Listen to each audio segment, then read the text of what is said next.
The first man disappeared into the earth just after nightfall. He slid headfirst into the tunnel, gripping a rope with one hand and a small bag of supplies in the other. The space was barely wide enough to crawl through, lined with scavenged wood and scraps of tin, just tall enough to keep from choking on your own breath. The silence was broken only by the faint creak of boards and the distant sound of boots pacing above ground. Behind him, more men crouched in the cold, dozens of them, wrapped in coats 2 winters too old, eyes sunken, hands shaking not from fear, but anticipation. This was the moment.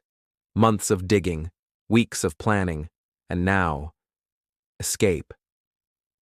It was March 24th, 1944, and Stalag Luft III was about to become legend. The camp had been designed to be escape-proof. Located deep in eastern Germany near the town of Sagan, it housed Allied airmen, pilots, bomb crews, resistance agents. All had been captured in the skies above Europe and sent here to rot behind barbed wire. But the Germans had underestimated them. They raised the huts off the ground to spot tunnels. They used fine sand in the soil that would collapse if disturbed. They posted guards at all hours and installed vibration sensors underground. But still, beneath their feet, 3 tunnels took shape: Tom, Dick, and Harry. They were marvels of ingenuity. 27 feet below the surface, each tunnel ran for hundreds of feet through unstable soil. The men dug with knives and mess tins. Dirt was hidden in hollowed-out stools and poured discreetly into gardens during roll call. Air pumps were built from hockey sticks. Lights were wired using scavenged copper from old radios. Uniforms were sewn from bedsheets. Documents forged with crushed berries and boot polish. They didn't just want to get out.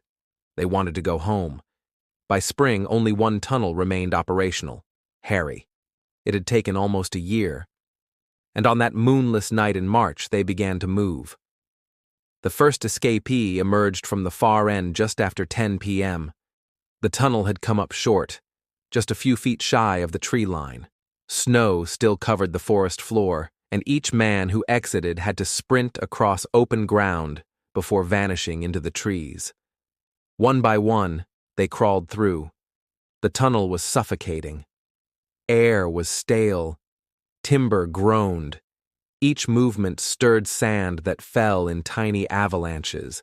Men pulled themselves along a rope, heartbeats racing, faces slick with dirt and sweat. Every few minutes, someone else would vanish into the dark, and every few minutes, those still inside listened for the alarm that hadn't come yet. At exactly 4:55 a.m., the 77th man was spotted.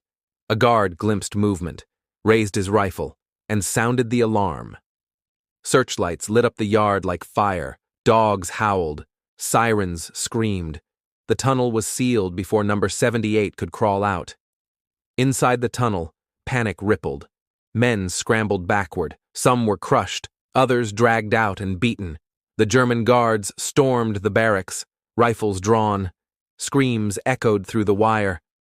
Outside the compound, chaos unfolded.